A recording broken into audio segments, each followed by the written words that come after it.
Hello, hello, hello. Today is November the 22nd and it is devotion time.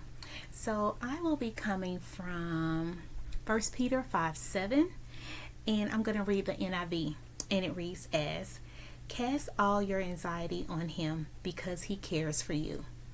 Today's topic is leave it to God. Leave it to God.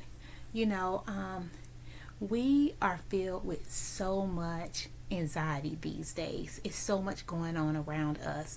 We are working, we're caring for elderly parents, we have children of our own, we have careers, some of us have businesses, some of us are dealing with health issues.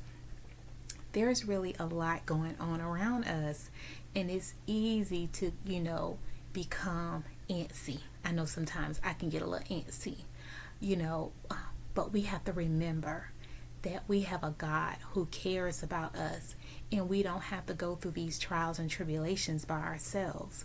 We can give it to God because that's what He wants us to do. He doesn't want us worrying. He doesn't want us staying up all night. I can recall my mom. She used to be so worried. She would be up all night long, at times, sometimes concerned about one of my brothers.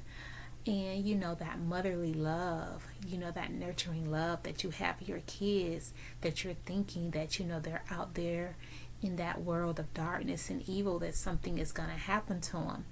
But then we have to remember we can't be with our children 24 hours, 7 days a week. And we have to trust that what we've put in them is enough, that you've given them the foundation. It's enough. But as humans, we have that flesh in us, and we want to care for them. We want to make sure we're there for them. But we have to learn how to cast our cares on God because He cares for us. And it's not good for us to take on worryation. Worryation can bring on health issues. You can't focus at work. If you have other kids in the home, you can't focus on them because you're focusing on this one child. It could be anything. It could be health issues. The doctor has given you a diagnosis, and now you're so upset, you're so concerned, you can't sleep. You're just thinking about that thing. You're just thinking about it. Lord, am I going to be here? Am I going to make it? What's going to happen, God? You're so concerned, and you're just calling people, talking to people. And sometimes we can blow stuff up and make it more than what it is. I'm not saying that it's not serious, but what I am saying is that we can take it and we can just make it into this mountain. We can just turn it into this loophole. And like I said, I have done that before, especially if I'm working on something, because I don't like to see myself as a perfectionist, but I like things done the right way, and I'll just keep at it, keep nudging at it. And if I don't see what I want to see, it'll drive me crazy. And there are times where I have to say, you know what, hands off, walk away, log off of this computer, stop looking at social media, turn off the TV. It's plenty of days I have gone without even watching the news, because it's so much that's happening. That stuff can get into your spirit. You see all these killings, all these crimes. It can make you paranoid, and I just refuse to live in fear. And I know some of you guys are saying, well, Dee, I'm in the valley right now, and I just don't see my way out, and I don't know what's going to become of this, and I need finances in order to get me to the next month. I need to pay my kids' tuition. I got to pay my car note. I need to pay my basic needs. I am really in the valley. Give it to God. Give it to Him. Let Him resolve. You don't know who He will use. Pray about it. Give it to Him. You will be shocked. If you do that, you'll be shocked. Your phone starts ringing and somebody say, hey, I was thinking about you and I just want to give you $200. Hey, I was thinking about you. God laid it on my heart to pay your light bill. You don't know. You don't know, but you have to give it to him. Like I said, I was feeling antsy about my children's books line the other day, and let me tell you what I found, and I stuck it on here.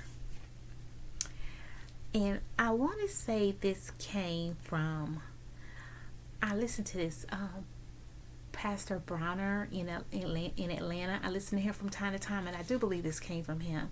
If I'm wrong, you guys heard it, correct me. It says, I got to go through the valley to get to the vision. That was so profound. I got to go through the valley to get through to the vision. Sometimes I got to go down in the valley to get to my end result. Everything is not going to feel good. It's just not. That's just not part of life. If everything was going to be good, we would never consult God, because know why? Because now we're doing it all in our own flesh. I don't need God. I got this. No, I don't. No, I do not. I have a list. God, I need you to do this. God, I need you to do this. God, I need... Because I can't do it in my own strength. I'm not able to do that. That is where I have to trust and believe. That's where my faith comes in. And it says all you need is the faith of a mustard seed. And a mustard seed is so small. So whatever you're feeling, anxious about, or you think it's outside of your perimeter, give it to God. Let him soothe that spot. Let him heal it. D, my marriage is in trouble. Give it to God. D, I'm going through something on my job. Give it to God. D, my boss don't like me. Give it to God. D, my family is cutting up. Give it to God. You can't handle it. That's why it says, leave it to God. Leave it to God. He is the author and the finisher of our faith. But we got to give it to him.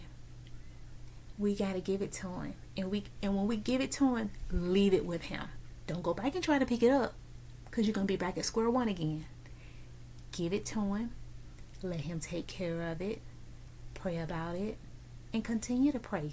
We should always be praying. But once you leave it there.